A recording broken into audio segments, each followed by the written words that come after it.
তোমরা যদি এই ভুলগুলো একবার করে ফেলো তাহলে কিন্তু তোমরা মাধ্যমিক পরীক্ষাতে আর বসতে পারবে না। এমন একটা নোটিশ কিন্তু পর্ষদ থেকে দিয়েছে। তো কি এই নোটিশে বলছে, কারা কারা পরীক্ষায় বসতে পারবে না, ইন ডিটেলস কিন্তু আমি তোমাদের সঙ্গে শেয়ার করব। সেই নোটিশটাও কিন্তু আমি তোমাদেরকে পড়ে শোনাবো। তো অবশ্যই তোমরা ভিডিওটি শেষ পর্যন্ত দেখবে, আর এই ভুলটা কিন্তু তোমরা করবে না।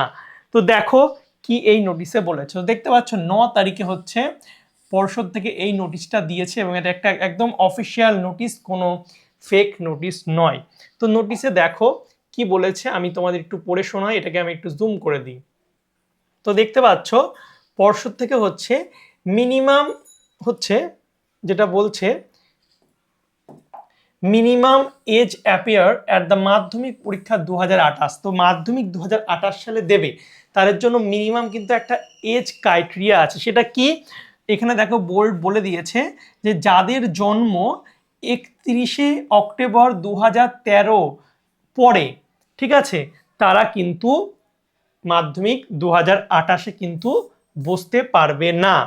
ঠিক আছে, দেখতে পাচ্ছ date of birth is within 31st October 2013 are to be considered eligible to appear at the মাধ্যমিক পরীক্ষা। অর্থাৎ যারা এর আগে জন্মগ্রহণ করেছো তারাই কিন্তু 2028 সালের মাধ্যমিক পরীক্ষায় বসতে পারবে, এবং যারা পরে, দেখতে পাচ্ছ দেখো যারা বিয়ন্ড 31st October 2013 সালের পরে জন্মগ্রহণ করেছো তাদের কিন্তু রেজিস্ট্রেশন সার্টিফিকেটও কিন্তু দেবে না।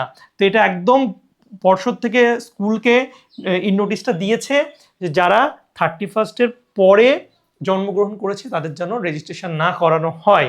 ঠিক আছে, কারণ একটা মিনিমাম এজ কিন্তু ক্রাইটেরিয়া থাকে। তো যারা এখন 9-এ পড়ছো এবং তোমাদের সামনে রেজিস্ট্রেশন আছে, তো যাদের জন্ম 31st অক্টোবরের পরে 2013 সালের পরে, তারা কিন্তু স্কুলের সঙ্গে কথা বলে নেবে, কারণ তোমাদের কিন্তু রেজিস্ট্রেশন হবে না। রেজিস্ট্রেশন না হলে কিন্তু তোমরা মাধ্যমিক পরীক্ষাতেও কিন্তু বসতে পারবে না, তোমাদের আরও 1 বছর কিন্তু 9-এ থাকতে হতে পারে। তো এই যে ডেটটা দেখছো 31st October 2013, এর পরে যারা জন্ম তারা অবশ্যই স্কুলের সঙ্গে কথা বলে নেবে। এবছর যারা 9-এ পড়ছো আর তোমাদের সামনে রেজিস্ট্রেশন আছে, তো কাদের কাদের রেজিস্ট্রেশন চলছে বা হয়ে গেছে সেটা আমাকে অবশ্যই কমেন্ট করে জানাবে। আর স্কুল থেকে তোমাদের এমন কিছু বলে দিয়েছে কিনা তো অবশ্যই সেটাও আমাকে কমেন্ট করে জানাবে। আর এই রকম আরও ইনফরমেশন পাওয়ার জন্য অবশ্যই চ্যানেলটিকে সাবস্ক্রাইব করে রাখবে। আমি তোমাদের জন্য এরকম কিন্তু ভিডিও নিয়ে আসি। আর বিশেষ করে যাদের জন্ম এর পরে তারা অবশ্যই কমেন্ট করে জানাবে যারা 9-এ পড়ছো। ওকে, আর ভিডিওটাকে বেশি বেশি করে বন্ধুদের সঙ্গে শেয়ার করে দেবে।